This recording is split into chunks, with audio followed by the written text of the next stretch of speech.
Hello दोस्तों, नमस्कार। स्वागत है आप सभी का अपने स्टडी प्लेटफॉर्म आरएस एकेडमी 24 पर। आज की यह क्लास सौरमंडल और उसके प्रश्नों पर आधारित है। तो आज की इस क्लास में उन्हीं प्रश्नों को शामिल किया गया है जो बार बार प्रतियोगी परीक्षा में पूछे जाते हैं।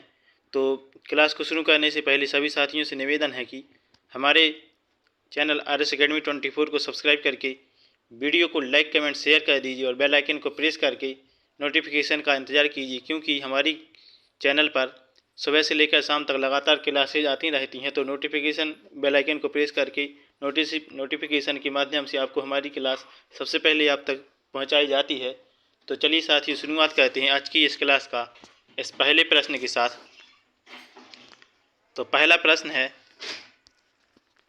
प्रथमतः सौरमंडल के बारे में विश्व के समक्ष जानकारी प्रस्तुत करने का श्रेय किस विद्वान को है? तो पहली बार सौरमंडल के बारे में विश्व के समक्ष सबसे पहले किसने जानकारी प्रस्तुत की थी? तो कौन से विद्वान का नाम आता है इस क्षेत्र में? Galileo, Strabo, Copernicus, Kepler. तो इस प्रश्न का सही आंसर है दोस्तों ऑप्शन सी, कोपरनिकस। कोपरनिकस जो विद्वान हैं, उन्होंने सबसे पहले सौरमंडल की जानकारी विश्व के समक्ष प्रस्तुत की थी। अगले प्रश्न की ओर चलते हैं। अगला प्रश्न है, सूर्य के चारों ओर घूमने वाले खगोलीय पिंड क्या कहलाते हैं? ग्रह, उपग्रह, क्षुद्र ग्रह, पुच्छल तारा। तो सूर्य के चारों ओर घूमने वाले खगोलीय पिंड क्या कहलाते हैं? ग्रह। जो सूर्य के चारों ओर घूमते हैं वो क्या कहलाते हैं? ग्रह। ये ऑप्शन इस प्रश्न का सही आंसर है दोस्तों। अगले प्रश्न की ओर चलते हैं। अगला प्रश्न है, किसी ग्रह के चारों ओर परिक्रमा करने वाले छोटे आकाशीय पिंड क्या कहलाते हैं? जो ग्रह की चारों ओर परिक्रमा करते हैं वो क्या कहलाते हैं? छोटे आकाशीय पिंड। ग्रह, उपग्रह, क्षुद्र ग्रह, सौर तारा। तो जो ग्रह की चारों ओर परिक्रमा करते हैं वे छोटे आकाशीय पिंड क्या कहलाते हैं? उपग्रह। और जो सूर्य की परिक्रमा करते हैं वो क्या कहलाते हैं? ग्रह। और जो ग्रह की परिक्रमा कहलाते हैं वो उपग्रह। B is right answer. Next question की ओर चलते हैं। ग्रहों की गति का नियम किसने प्रतिपादित किया? Newton, Kepler, Copernicus, Galileo. तो ग्रहों की गति का नियम है वो किसने प्रतिपादित किया है? केपलर ने। Option B is right answer. तो ग्रहों की गति के नियम किसने दिए? केपलर महोदय ने। नेक्स्ट क्वेश्चन की ओर चलते हैं। सौरमंडल में कुल कितने ग्रह हैं? 8, 9, 10, 11। कितने ग्रह हैं? तो सौरमंडल में कुल 8 ग्रह हैं। कितने हैं? 8। नेक्स्ट क्वेश्चन की ओर चलते हैं। सूर्य से बढ़ती दूरी के अनुसार ग्रहों का निम्न में से कौन सा क्रम सही है? तो सूर्य से ज्यों ज्यों दूरी बढ़ती है उसके अनुसार ग्रहों का सही क्रम कौन सा है? बुध, शुक्र, पृथ्वी, मंगल, या बुध, पृथ्वी, मंगल, शुक्र, या फिर बुध, मंगल, पृथ्वी, शुक्र, या फिर बुध, मंगल, शुक्र, पृथ्वी। बताइए क्या आंसर होगा इस प्रश्न का? तो इस प्रश्न का सही आंसर है दोस्तों ऑप्शन ए, यानी सबसे पहले आता है बुध, इसके बाद शुक्र, शुक्र के बाद पृथ्वी, पृथ्वी के बाद मंगल, और मंगल के बाद क्या आता है? बृहस्पति, बृहस्पति के बाद शनि, शनि के बाद अरुण, और अरुण के बाद वरुण। इस तरह से कुल 8 ग्रह आती है। यहाँ पर बृहस्पति आता है शनि की पहले। चलिए दोस्तों, अगले प्रश्न की ओर चलते हैं। अगला प्रश्न है, सूर्य से बढ़ती दूरी के अनुसार ग्रहों का निम्न में से कौन सा क्रम सही है?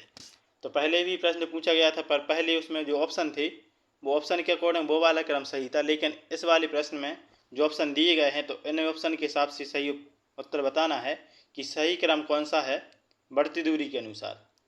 मंगल, शुक्र, बुध, बृहस्पति। मंगल के बाद शुक्र, बुध, बुध के बाद बृहस्पति। तो बुध तो सबसे पहले आता है, इसलिए ये ऑप्शन नहीं होगा। इसके बाद है शुक्र, मंगल, बुध, बृहस्पति। ये ऑप्शन हो सकता है। अगला ऑप्शन देखते हैं। पर शुक्र, बुध इस भी नहीं आएगा क्योंकि बुध सबसे पहले आता है, और ये भी नहीं आएगा क्योंकि इसमें भी बुध सबसे लास्ट में है। तो सही ऑप्शन कौन सा बचता है? ऑप्शन बी, यानी कि बुध, मंगल, नहीं सॉरी सबसे पहले आएगा शुक्र,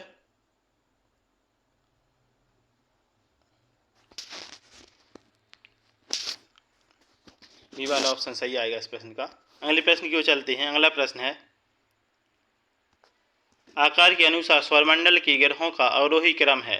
अवरोही क्रम यानी कि पहले सबसे बड़ा ग्रह आएगा, उसके बाद उससे छोटा, फिर उससे छोटा और सबसे लास्ट में सबसे छोटा, आकार के अनुसार। तो प्रश्न 8 के ऑप्शन है बृहस्पति, शनि, अरुण, वरुण, पृथ्वी, मंगल एवं बुध। अगला ऑप्शन है बृहस्पति, शनि, वरुण, अरुण, पृथ्वी, शुक्र, बुध एवं मंगल। इसके बाद है बृहस्पति, शनि, अरुण, वरुण, पृथ्वी, बुध, मंगल एवं शुक्र। फिर ऑप्शन है बृहस्पति, शनि, अरुण, वरुण, शुक्र, पृथ्वी, मंगल एवं बुध। तो बताइए इस प्रश्न का सही आंसर क्या होगा। तो इस प्रश्न का सही आंसर होगा दोस्तों ऑप्शन ए, क्योंकि सबसे पहले बृहस्पति आता है, बृहस्पति के बाद शनि, शनि के बाद अरुण, वरुण, पृथ्वी, शुक्र, मंगल, बुध। इस तरह से पहला ऑप्शन सही है। नेक्स्ट क्वेश्चन की ओर चलते हैं दोस्तों। उपग्रहों की संख्या के आधार पर सौरमंडल के ग्रहों का सही अवरोही क्रम है। तो उपग्रहों की संख्या यानी किस ग्रह की सबसे ज़्यादा उपग्रह हैं, सबसे पहले उस ग्रह को लिया जाएगा, उसके बाद उससे कम उपग्रह वाले ग्रह को लिया जाएगा, उसके बाद उससे कम उपग्रह, उसके बाद उससे कम उपग्रह वाले ग्रह को लिया जाएगा। शनि, बृहस्पति, अरुण, वरुण, शनि, बृहस्पति, वरुण, अरुण, बृहस्पति, शनि, अरुण, वरुण, बृहस्पति, शनि, अरुण, वरुण, अरुण। तो इस प्रश्न का सही आंसर है दोस्तों ऑप्शन ए, क्योंकि सबसे पहले आएगा शनि, क्योंकि शनि के उपग्रह सबसे ज़्यादा हैं। उसके बाद आएगा बृहस्पति, क्योंकि शनि के बाद बृहस्पति के उपग्रह हैं। इसके बाद अरुण, और अरुण के बाद वरुण के उपग्रह सबसे ज़्यादा हैं। चलिए दोस्तों नेक्स्ट क्वेश्चन की ओर चलते हैं। नेक्स्ट क्वेश्चन है, ये मिसटाइप हो गया था, यहाँ देखते हैं। सूर्य के चारों ओर चक्कर लगाते ग्रह का वेग कैसा रहता है। नियत रहता है, अधिकतम होता है जब सूर्य के समीप होता है, अधिकतम होता है जब सूर्य से दूर होता है, कुछ नहीं कहा जा सकता। तो बताइए इस प्रश्न का सही आंसर। तो इस प्रश्न का सही आंसर है दोस्तों ऑप्शन बी, अधिकतम होता है जब सूर्य के समीप होता है। तो सूर्य के चारों ओर चक्कर लगाते ग्रह का वेग जब ज़्यादा होता है जब वो सूर्य के सबसे समीप होते हैं। नेक्स्ट क्वेश्चन की ओर चलते हैं। अंतरिक्ष में कुल कितने तारामंडल हैं। तो कितने तारामंडल हैं अंतरिक्ष में, 87, 88, 89, 90। तो इस प्रश्न का सही आंसर है दोस्तों ऑप्शन सी, 89, क्योंकि अंतरिक्ष में कुल 89 तारामंडल हैं। नेक्स्ट क्वेश्चन की ओर चलते हैं। नेक्स्ट ओलंपिया कोलंपस पर्वत किस ग्रह पर स्थित है। बुध, शुक्र, पृथ्वी, मंगल। बताइए इस प्रश्न का सही आंसर। तो इस प्रश्न का सही आंसर है दोस्तों ऑप्शन डी, मंगल। तो नेक्स्ट ओलंपिया कोलंपस पर्वत कहाँ पर है, मंगल ग्रह पर। नेक्स्ट क्वेश्चन की ओर चलते हैं। पार्थिव ग्रहों की संख्या कितनी है। 3, 4, 5, 6। तो इस प्रश्न का सही आंसर है दोस्तों ऑप्शन बी, क्योंकि पार्थिव ग्रहों की संख्या कितनी है, 4। कितनी है, 4। नेक्स्ट क्वेश्चन की ओर चलते हैं। निम्नलिखित में कौन एक पार्थिव ग्रह नहीं है। तो बताइए कौन सा एक पार्थिव ग्रह नहीं है। बुध, शुक्र, पृथ्वी, मंगल, शनि। तो इस प्रश्न का सही आंसर है दोस्तों ऑप्शन डी, शनि। तो पार्थिव ग्रह कहलाते कौन से हैं। पार्थिव ग्रह वो ग्रह कहलाते हैं जो शुरू के 4 होते हैं या फिर जिनकी संरचना पृथ्वी के जैसी होती है। किसके जैसी, पृथ्वी ग्रह की जैसी। तो वो ग्रह पार्थिव ग्रह कहलाते हैं। नेक्स्ट क्वेश्चन है, बाह्य ग्रह या बृहस्पति सदृश ग्रहों की संख्या कितनी है। 6, 5, 4, 3। तो इस प्रश्न का सही आंसर है दोस्तों ऑप्शन बी, 5। कितने, 5। नेक्स्ट क्वेश्चन की ओर चलते हैं। बृहस्पति सदृश ग्रहों में सम्मिलित नहीं है। तो जो बृहस्पति सदृश ग्रह हैं उनमें कौन सम्मिलित नहीं है। शनि, अरुण, वरुण या मंगल। इस प्रश्न का सही आंसर है दोस्तों डी, मंगल। क्योंकि मंगल कौन से ग्रहों में सम्मिलित है, मंगल पार्थिव ग्रहों में सम्मिलित है, परंतु मंगल बृहस्पति सदृश ग्रहों में सम्मिलित नहीं है। बृहस्पति सम्मिलित सदृश ग्रहों में सम्मिलित कौन कौन से हैं, शनि, अरुण, वरुण, बृहस्पति, ए हैं। नेक्स्ट क्वेश्चन की ओर चलते हैं। सौरमंडल का जन्मदाता किसे कहा जाता है। तो सौरमंडल का जन्मदाता कौन है, सूर्य, पृथ्वी को, बृहस्पति को,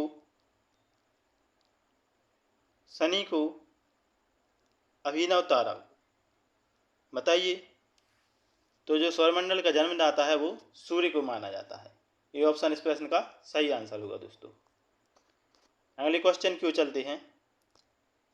अगला क्वेश्चन है, ब्रह्मांड में विस्फोटी तारा कहलाती है धूमकेतु, उल्का, लंबधक, क्लार्क। तो इस प्रश्न का जो सही ऑप्शन है वो टाइप नहीं हो पाया है। इस प्रश्न का सही ऑप्शन है अभिनव तारा। अभिनव तारा, क्योंकि अभिनव तारा को ब्रह्मांड में विस्फोटी तारा कहते हैं, इसलिए इस प्रश्न का सही आंसर क्या होगा? Option E. ये टाइप नहीं हो पाया था। नेक्स्ट क्वेश्चन की ओर चलते हैं। सौरमंडल की खोज किसने की? Copernicus, Kepler, Aryabhatta, Newton. तो सौरमंडल की खोज किसने की है? Option A is right answer, Copernicus. Copernicus ने किसकी खोज की है? सौरमंडल की खोज की है। नेक्स्ट क्वेश्चन की ओर चलते हैं। निम्नांकित में से कौन सा ग्रह नहीं है जिसे प्राचीन भारतीय ग्रह मानते थे?